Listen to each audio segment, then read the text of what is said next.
ಮದ್ದೂರಿನಲ್ಲಿ ನಿನ್ನೆ ರಾತ್ರಿಯ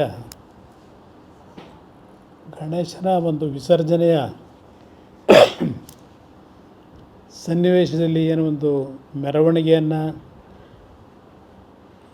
ಹಿಂದೂ ಸಮಾಜದವರು ತೆಗೆದುಕೊಂಡು ಹೋಗ್ತಕ್ಕಂಥ ಸಂದರ್ಭದಲ್ಲಿ ಕಿಡಿಗೇಡಿಗಳು ಒಂದು 2-3 ಜನ ಕಲ್ಲು ತೂರಿದ್ದಾರೆ ಅಂತಕ್ಕಂಥ ಒಂದು ಮಾಹಿತಿ ಇದೆ. ಕಳೆದ ವರ್ಷವೂ ಸಹ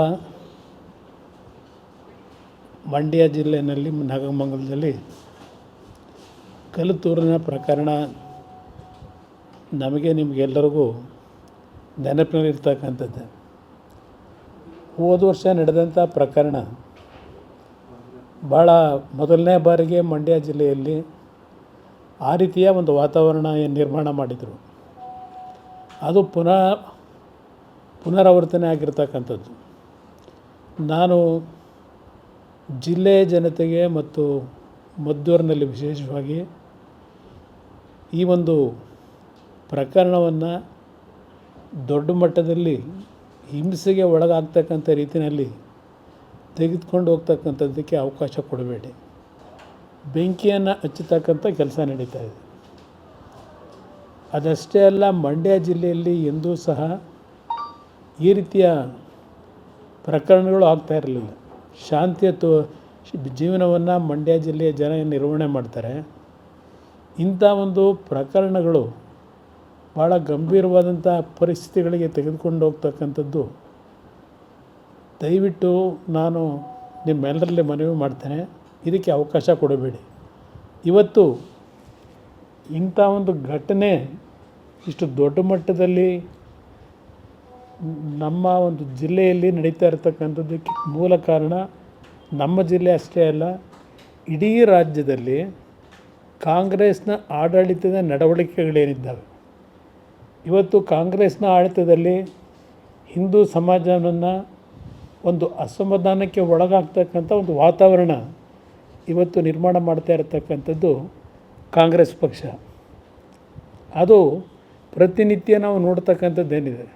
ಇವತ್ತು ಈ ರಾಜ್ಯದಲ್ಲಿ ಕಾಂಗ್ರೆಸ್ ಸರ್ಕಾರ ಬಂದ ನಂತರ ಯಾವೊಂದು ಕಾಂಗ್ರೆಸ್ನ ಆಡಳಿತದಲ್ಲಿ ಒಂದು ರೀತಿಯ ಹಿಂದೂ ಸಮಾಜದಲ್ಲಿ ಒಂದು ದೊಡ್ಡ ಮಟ್ಟದಲ್ಲಿ ಇವತ್ತು ಸಂಘರ್ಷಕ್ಕೆ ಎಡೆ ಮಾಡಿಕೊಡ್ತಕ್ಕಂಥದ್ದಕ್ಕೆ ಪ್ರೇರೇಪಣೆ ಇದೇ ಕಾಂಗ್ರೆಸ್ ಪಕ್ಷದ ಪ್ರೇರೇಪಣೆಗಳಿದೆ.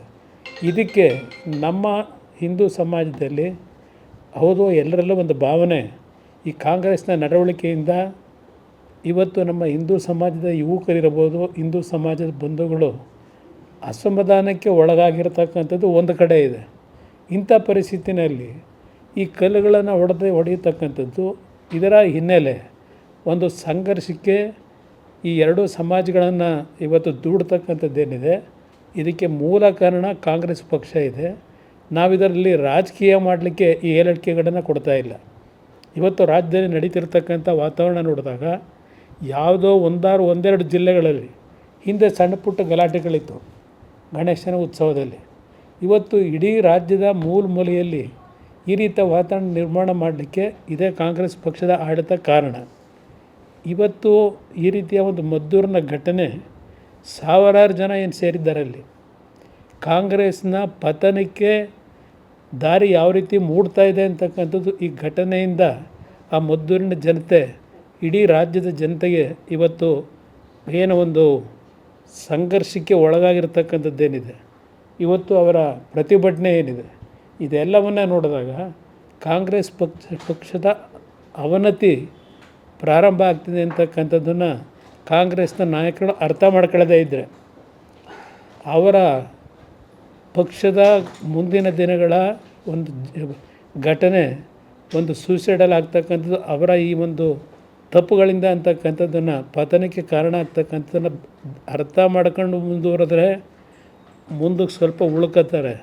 ಇಲ್ಲದೇ ಇದ್ದರೆ ಈ ನಾಡಿನ ಜನ ಅವ್ರನ್ನ ಸಂಪೂರ್ಣವಾಗಿ ಪತನದತ್ತ ತೆಗೆದುಕೊಂಡು ಹೋಗ್ತಾರೆ ಅಂತಕ್ಕಂಥದ್ದು ನನ್ನ ಅಭಿಪ್ರಾಯ. ಹೀಗೆ DC ಅವರಿಗೆ ಇಬ್ಬರಿಗೂ ಬೆಳಗ್ಗೆ ಮಾತನಾಡಿದ್ದೇನೆ. ಯಾವುದೇ ರೀತಿಯ ಅಹಿತಕರ ಘಟನೆಗಳಿಗೆ ಅವಕಾಶ ಕೊಡದೆ ಶಾಂತಿಯುತವಾದಂಥ ರೀತಿಯಲ್ಲಿ ಜನತೆ ಇರ್ತಕ್ಕಂಥದ್ದಕ್ಕೆ ಸರಿಯಾದ ರೀತಿಯ ಕ್ರಮವನ್ನು ತೆಗೆದುಕೋಬೇಕು ಅಂತಕ್ಕಂಥದ್ದು ಹೇಳಿದ್ದೇನೆ. ನಾನು ಮದ್ದೂರಿನ ಜನತೆಗೂ ಸಹ ತಾಯಂದಿರಿಗೂ ಸಹ ಹೇಳಲಿಕ್ಕೆ ಬಯಸ್ತೇನೆ.